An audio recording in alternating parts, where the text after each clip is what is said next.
is my meditation all the day, all the night, morning through night.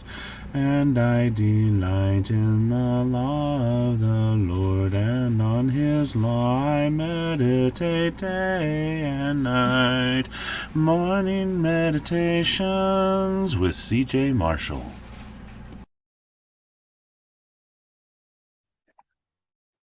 Morning.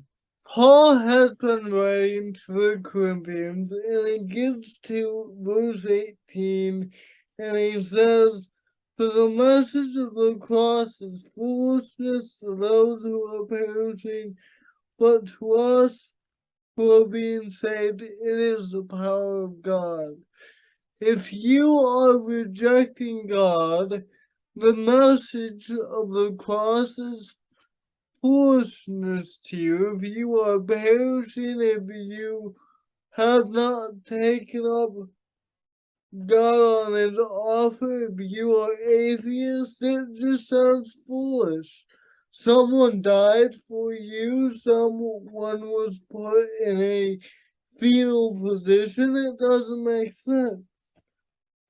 He says in verse 19, he says a quote, he says, "For it is written, I will destroy the wisdom of the wise, and bring to nothing the understanding of the prudent." The message of the cross doesn't make sense from the outside looking in. You mean someone died and rose again? Well, those people who Paul's talking about are people who reject it, then perishing.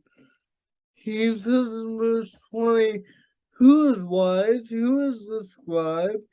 Who is the disputer of this age? Has not God made foolish the wisdom of this world?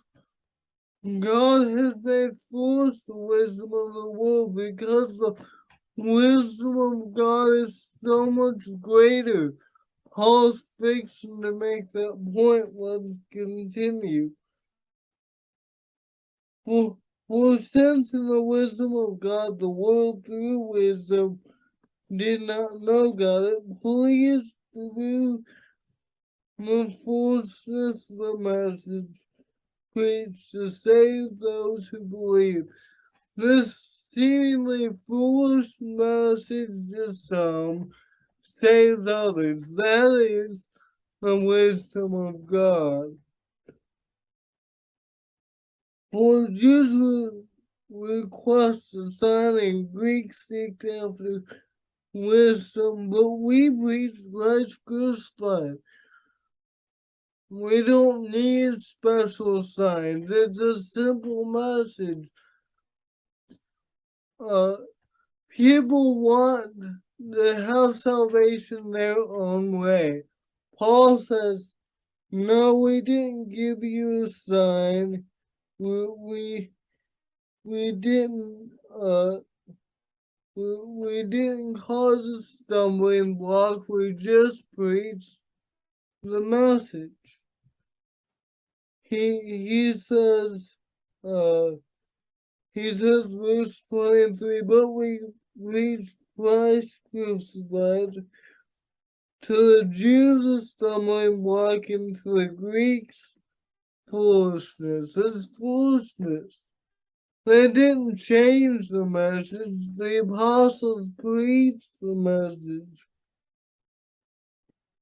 But to those who are called, both Jew and Greeks, it is the power of God and the wisdom of God, because the foolishness of God is wiser than men. He knows what's best. The gospel's power works. Paul says in Romans 1:16 that I'm not ashamed of the gospel of God, for it is the power of God to those who believe. Even though some people think it is foolish, the message of the gospel, and choose to reject it, it's still God's power for those who believe. Because, verse 25, because the foolishness of God is wiser than man, and the weakness of God is stronger than man. Just because people count the message of the cross foolishness doesn't mean it's powerless. It is the power. Let's count God's message as wisdom. Let's thank God for the cross of Jesus and not reject it like some of those did in the first century. Thank you for joining me for another episode of Morning Meditation. May we always be like the psalmist that says, "Oh, how I love you, Lord. It is my meditation all the day." I'll see you next time. God bless. Morning meditations, oh how I love thy law, it is my meditation all the day, all the night, morning through night, and I delight in the law of the Lord, and on his law I meditate day and night.